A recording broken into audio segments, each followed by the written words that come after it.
कभी कभी social media पर एक ऐसा वीडियो आ जाता है जो आग की तरह फैल जाता है। हाल ही में भारत की एक अदालत के अंदर से निकला एक वीडियो बिल्कुल ऐसा ही था। पर पता है, ये सिर्फ एक वायरल क्लिप नहीं थी। ये एक ऐसा टकराव था जिसने हमारी पूरी न्याय व्यवस्था की नींव पर कुछ बड़े सवाल खड़े कर दिए हैं। और सम्मान और जवाबदेही के बीच की जो बहुत पतली सी लाइन होती है ना, उसे धुंधला कर दिया है। अपनी हद पार मत करो, ये 3 शब्द, ये कोई मामूली कहावत सुनी नहीं थी। ये एक सीधी चुनौती थी, और वो भी उस जगह पर जिसे हम अदालत का सबसे पवित्र हिस्सा मानते हैं। एक ऐसी लाइन जिसे पार करने की हिम्मत शायद ही कोई करता है, उसे खुले आम चुनौती दी गई। तो बात है 16 अक्टूबर की, झारखंड हाईकोर्ट के कोर्टरूम की। माहौल में एक अजीब सी टेंशन थी जो एक ही पल में फट गई। कब?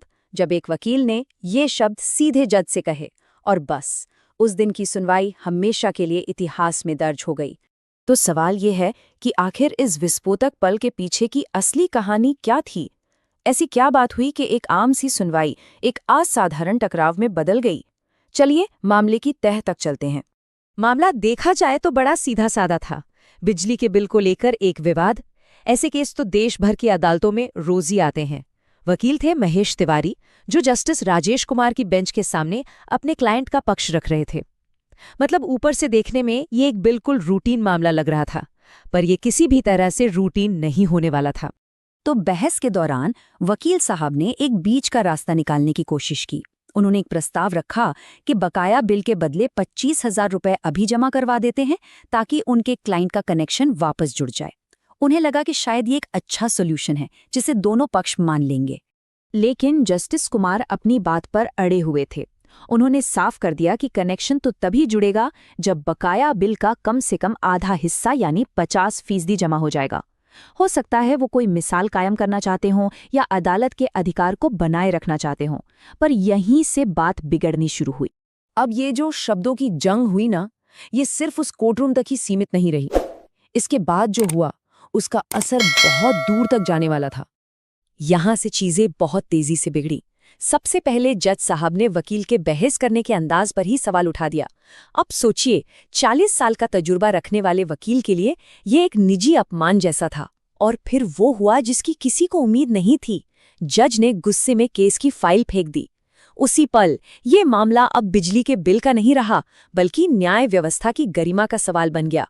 मामला फौरन चीफ जस्टिस तक पहुंचा और इस पर एक बड़ी बेंच बना दी गई। कुछ ही घंटों में ये क्लिप जंगल की आग की तरह फैल गई। अब ये मामला सिर्फ अदालत की चारदीवारी का नहीं था, ये तो पूरे देश के लिए चर्चा का एक बड़ा मुद्दा बन चुका था। सोशल मीडिया पर तो जैसे 2 खेमे बन गए। एक तरफ वो लोग थे जो वकील को एक हीरो की तरह देख रहे थे, जो कह रहे थे कि भाई इसने शक्तिशाली सिस्टम के खिलाफ खड़े होने की हिम्मत तो दिखाई।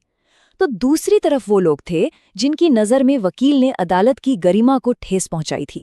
एक यूजर ने लिखा, आखिरकार किसी ने आईना तो दिखाया। और पता है, इस एक कमेंट में ना हजारों लोगों की भावना छिपी थी। उनके लिए वकील का ये एक्शन एक तरह का प्रतीक था, न्यायपालिका से जवाबदेही मांगने का एक बहुत जरूरी पल। लेकिन सिक्के का दूसरा पहलू भी था, और वो चिंता भी उतनी ही जायज थी। कई लोगों का मानना था कि अगर न्याय के मंदिरों में ही विश्वास खत्म हो गया तो फिर कानून के राज का क्या होगा। डर ये था कि ऐसी घटनाएं पूरे सिस्टम पर से जनता के भरोसे को कमजोर कर देती हैं। असल में ये पूरी घटना एक रस्सी पर चलने जैसी है, जहां एक तरफ है अदालत की मर्यादा और दूसरी तरफ है न्यायिक जवाबदेही। एक भी गलत कदम और पूरी व्यवस्था का संतुलन बिगड़ सकता है। तो सवाल यही उठता है कि ये सही संतुलन है कहाँ? और अंत में ये सवाल सिर्फ वकीलों और जजों के लिए नहीं है, ये हम सबके लिए है। हमें अपनी न्याय व्यवस्था से क्या चाहिए? एक ऐसी जगह जहां नियमों का सख्ती से पालन हो, या एक ऐसी जगह जहां जवाबदेही की भी गुंजाइश हो? इस एक सवाल का जवाब शायद हमारे लोकतंत्र के भविष्य को तय कर सकता है।